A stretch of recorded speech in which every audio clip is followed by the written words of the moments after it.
Today, we're going to read The Princess and the Pea. Chapter 1, The Picky Prince. Once upon a time, there was a prince who wanted to marry a princess. But he didn't want just any old princess. He wanted a real one. This is Princess Cordelia, your highness. Not one of the local princesses would do. What's the matter with them, Patrick? Cried his father, the king. I'm running out of princesses to show you. Are they too old, too tall, too hairy? I can't be sure they're real, sighed Prince Patrick. I'll have to find one myself.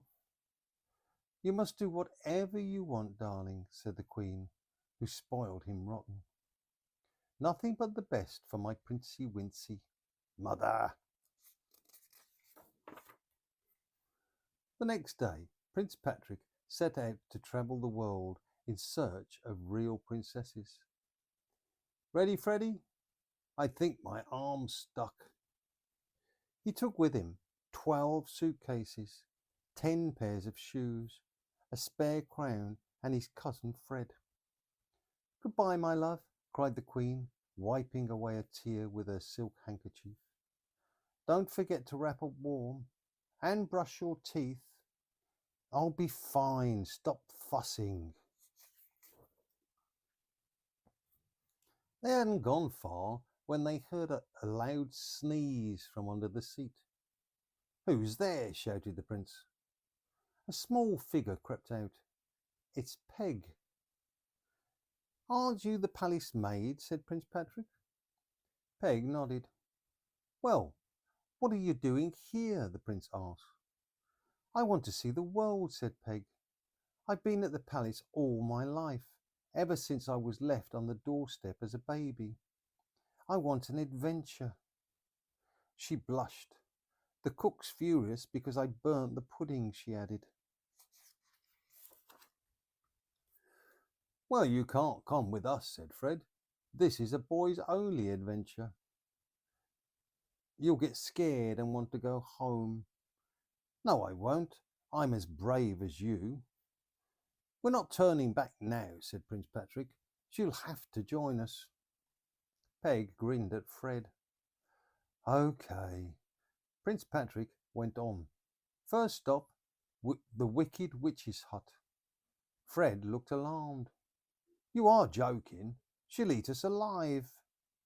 Who's scared now? Prince Patrick shook his head. The witch will know how to find a real princess. She's my best hope. Chapter 2. Off to see the witch. Now, Peg, said Prince Patrick, this could be dangerous. You stay in the coach. Fred and I will meet the witch. The prince knocked 3 times on the witch's door. There was no answer. Why couldn't I stay in the coach? Looks like there's no one in. We'll have to go, said Fred, who was already backing away.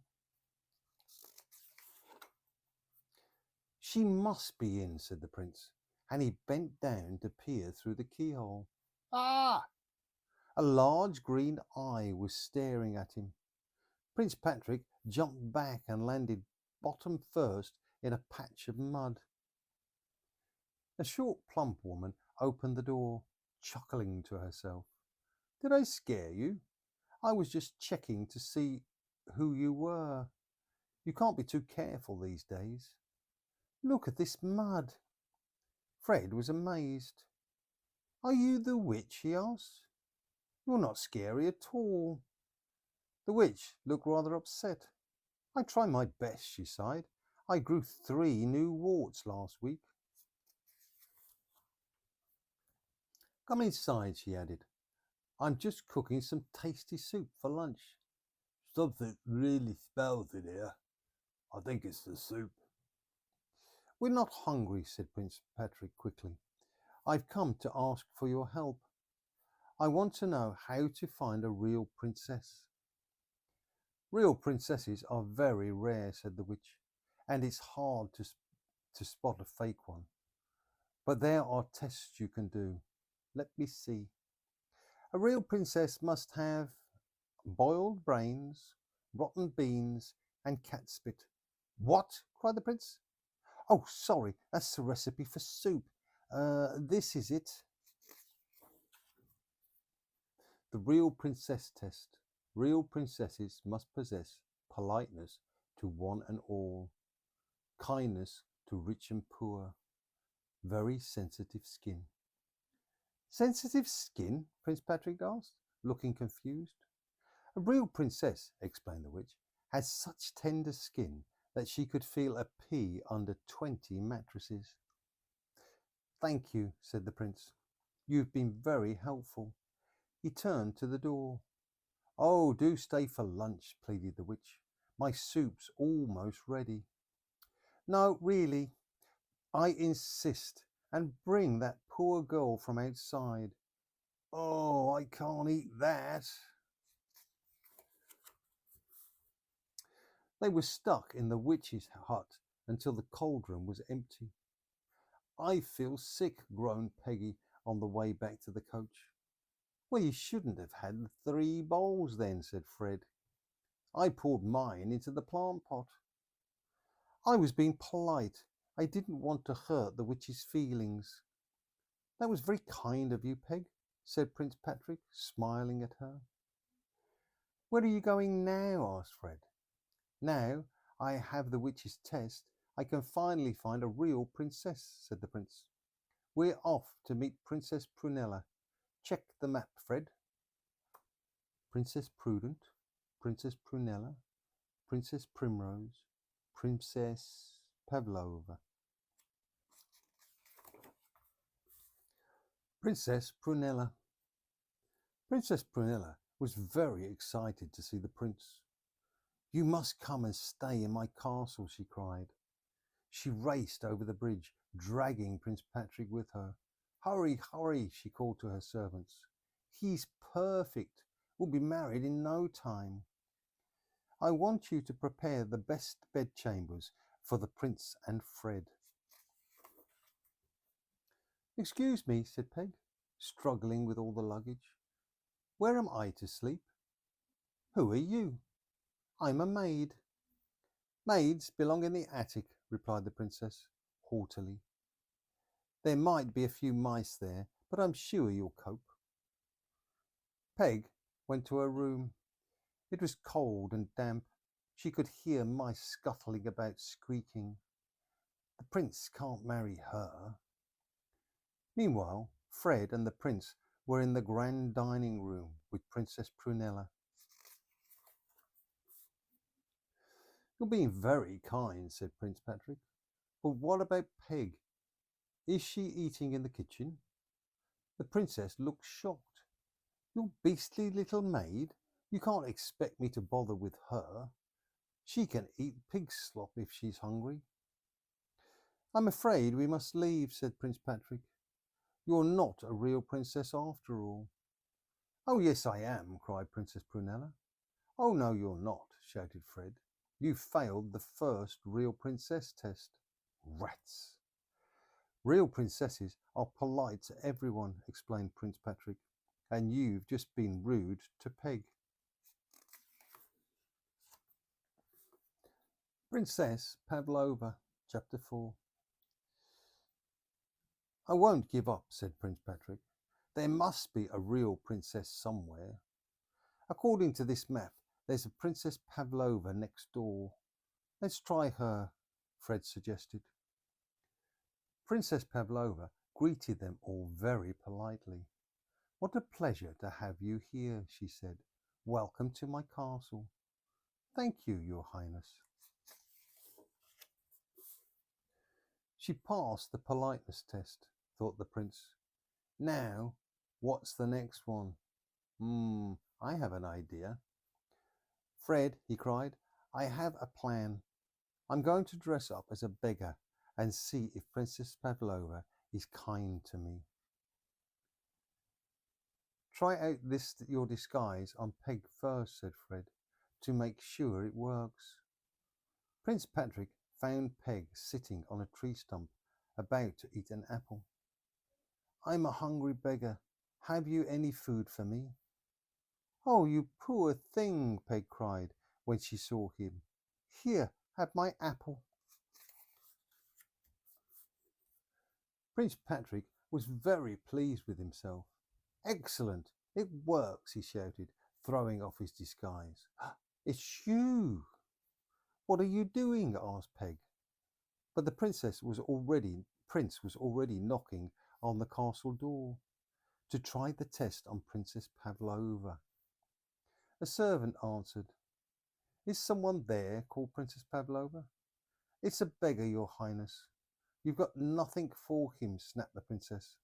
Tell him to go away. And he smells. Prince Patrick turned away. She's not a real princess, he thought. A real princess is both polite and kind, even to beggars.